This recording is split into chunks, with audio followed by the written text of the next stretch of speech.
Moving on, Interior Cabinet Secretary Kithure Kindiki has announced the government's plans to improve the living conditions of prisoners.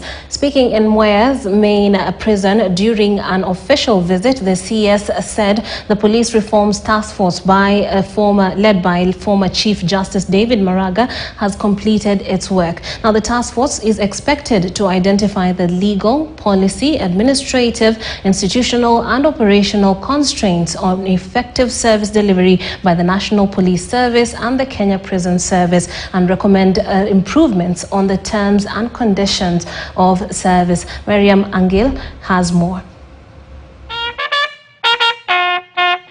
Interior Cabinet Secretary Kithure Kindiki said the Prisons Act, Chapter 90, the Boston Institution Act and the Probation of Offenders Act need to be reviewed. According to the CS, the Prisons Act, Chapter 90, an act of parliament meant to consolidate and amend the law relating to prisons, is old and needs to be reviewed to make it relevant to the current affairs.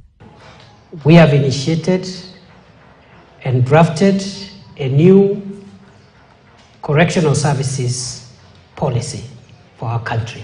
It is waiting cabinet approval. In another 1 month or so, we'll have a new modern correctional services policy for the Republic of Kenya. We are going in the next 3 months to review the Prisons Act, Cap 90. We'll also review Cap 91, 92, that is the Boston Institutions Act, and the Probation Act, to make sure that we modernize our correctional services to be relevant to the 21st century. While addressing prisoners in Mwea, the CS said the government intends to modify the prison's aftercare services to make life manageable for the offenders once released. He also stated that plans are underway to decongest the correctional centers, noting that community services would work for petty offenses instead of a lockup. Tunajitahidi kupunguza msongamano katika jela zetu na magereza yetu. Na njia ambazo tunatumia kama vile mmeomba ni kuongea na idara ya mahakama ili wale ambao wako rumande wanangojea kesi zao wasichukue muda mrefu sana.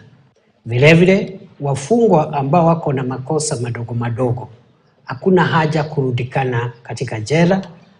Tunataka wapewe bond, wafanye suspended sentences, wafanye community service huko nje, waende wafieke kwa chief, wafieke kwa DO, na hiyo ni punishment ya kutosha kwa sababu makosa ni kidogo. While acknowledging the bad living conditions in the prisons, the CS promised that the government will provide better beddings and uniforms to the prisoners, adding that Kenyans should apply for alternative dispute resolution on petty crimes to assist in decongesting the prisons. The government will partner with the private sector and well-wishers to ensure that in the next few months, every prisoner in this country will have one bed, one mattress, one prisoner.